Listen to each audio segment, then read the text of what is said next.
When it comes down to it, motivation is fleeting. It's true. I don't deny it.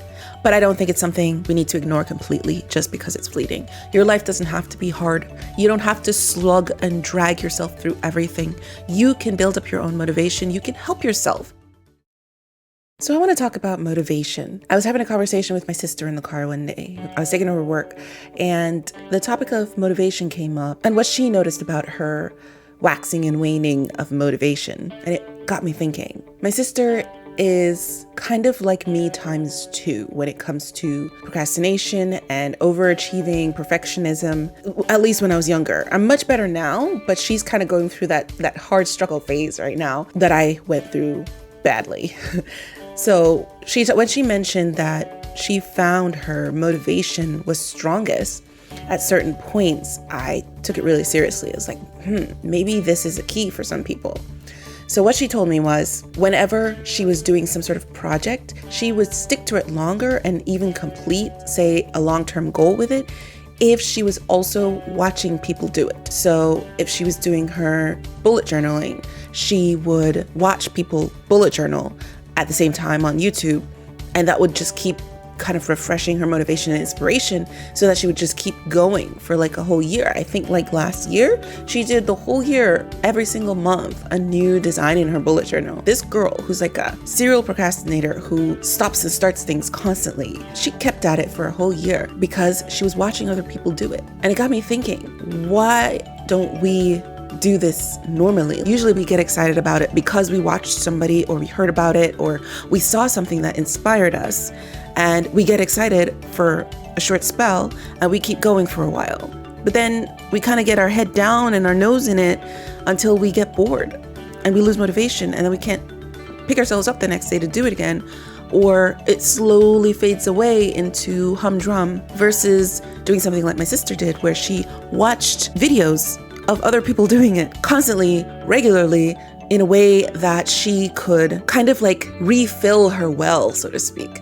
You know, I heard Zig Ziglar say this once back in the day when I was on the motivational video hype. Zig Ziglar said, motivation is like taking a bath. You don't do it just one time in your life, right? You need to do it daily.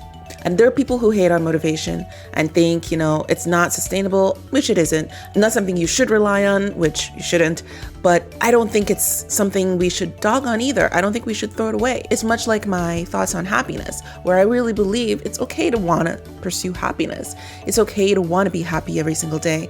And it is attainable. I talked about that in a couple previous videos. You can check that out if you're interested. Motivation to me is something we can wield, and it's something that we can harness. It's not a bad idea to use it to our advantage if we know the way it makes us feel and you know the way it helps you and drives you. Why not use it if you can? And if you can find a way to manufacture it, why not? So I challenge you, if you have something that you really want to do, or maybe something right now that you're super excited about, but you're only yourself, you're excited now, and you don't know how long you're going to be excited. Why not try this simple kind of hack tip that my sister kind of bumped into, to just consume media about it regularly? Put it into your schedule or not, or just when you're eating dinner or when you're having lunch at work. Watch a little video of somebody else doing it or somebody else talking about it, or read an article if you're more like the written media, or go on Twitter and find a group and find a way to consume information, inspiration about it.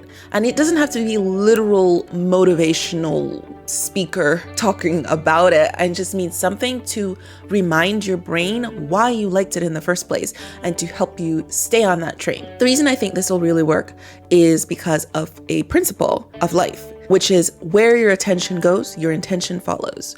So if you give your attention to something for long enough, your focus is going to start to zone in on that thing. And then eventually you're going to have intentions. You're going to make decisions. You're going to move forward in that direction. The same thing with the saying, where your treasure lies, there your heart will be also. I believe it's a Bible verse. It's true. Where you put your attention, where you put your money, if we're talking treasure in the literal sense, where you put your money is where your heart's going to be. It's where your focus, your attention, your love, your drive, your motivation is going to be. So if you want to work on that, if you want to build it up on purpose, manufacture it, then be intentional about where you put your attention. When it comes down to it, motivation is fleeting. It's true. I don't deny it. but I don't think it's something we need to ignore completely just because it's fleeting. Your life doesn't have to be hard. You don't have to slug and drag yourself through everything. You can build up your own motivation. You can help yourself. And the truth is, your brain learns better when it's happy, when it's having fun. So give it some fun, give it some motivation. Manufacture your own motivation by consuming things that will build it up naturally. I'm going to end by giving you two quotes that are kind of opposing slightly, and you can decide which you think is more true. Motivation is the fuel necessary to keep the human engine running. That was Zig Ziglar. And then another one says, motivation gets you started. Habit keeps you going. That one was Jim Rohn, I think is how you say that name. Whichever way you look at it, motivation is a key ingredient in progress and success in life. You can't just keep pushing on the willpower button day in and day out. You're going to burn out. So get some motivation in there and figure out how you want to use it. One way or another, you got to use it.